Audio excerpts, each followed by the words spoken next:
we didn't have the kind of well-developed mechanism on the harp really until, well, at the earliest late 1800s, where they'd really figured out how to make a good chromatic harp. So really the bulk of our repertoire starts then. So we have to make up for some lost time, and to be in a really stimulating environment where that's important, which certainly Oberlin is that environment, is a wonderful training ground for getting in on the ground floor of that future of music. I've been teaching here for about 11 years. My career focuses on the solo performance aspect, in addition to, of course, teaching. I have a manager in New York, and I play anywhere from 40 to 60 concerts a year around the country, and do primarily solo recitals and concertos with orchestra.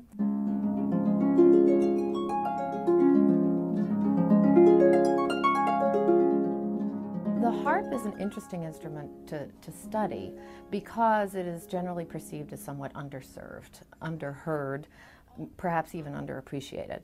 And I think that makes it even more important to get really thorough, comprehensive, serious training. So you really know what you're doing and you really know what you're up against. And I think it's also important to have the one-on-one contact with somebody who's really actively in the business. Good. Now that's the right gesture. Mm-hmm. I just need a little more clarity. I generally travel every weekend to go somewhere and play a concert. So when I come back from a trip, it's all fresh. It's fresh what it takes. It's fresh what I need to help my students do. I'll make discoveries all the time. I think that's the best thing about teaching. You have a place to share your discoveries immediately.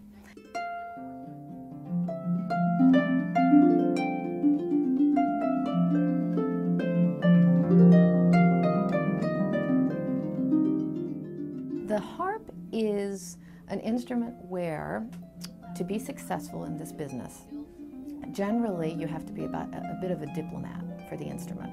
You have to not only convince a conductor, an orchestra, an organization, a presenter, anyone in a position to hire you. You not only have to convince them that they want to hear you, many times you have to first convince them they want to hear harp, because you're constantly having to explain this rather rare and little understood instrument to people and say, hey, wait, listen to what this can do.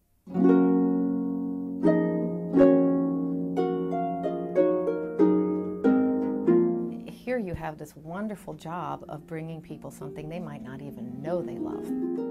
And it's exciting for me to impart that enthusiasm to students, both in the kind of repertoire we have, in encouraging my students to commission new works, to work with composers. This is so important. And that's one thing Oberlin is just fantastic with.